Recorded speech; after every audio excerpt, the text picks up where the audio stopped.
কোনো আন্তর্জাতিক প্রতিযোগিতায় অংশ নেওয়ার জন্য এই প্রস্তুতি নয়। এরা ক্রীড়াবিদও নন, এরা সবাই হবু চিকিৎসক। আর এটা কোনো ক্লাবের মাঠও নয়। এই ছবি এনআরএস মেডিকেল কলেজ হাসপাতালের।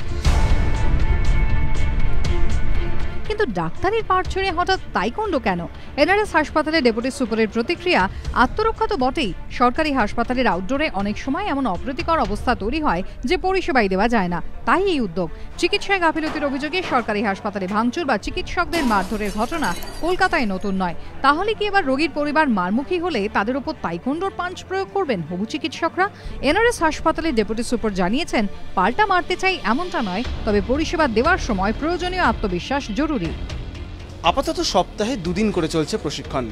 এনআরএস সূত্রে দাবি, সারা মিলছে ভালোই, যত দিন যাচ্ছে ততই বাড়ছে অংশগ্রহণকারীদের সংখ্যা।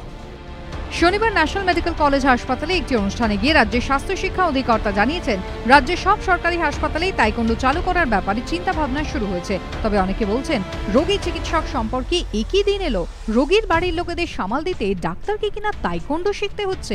অরিত্রিক ভট্টাচার্যের রিপোর্ট, এবিপি আনন্দ, কলকাতা।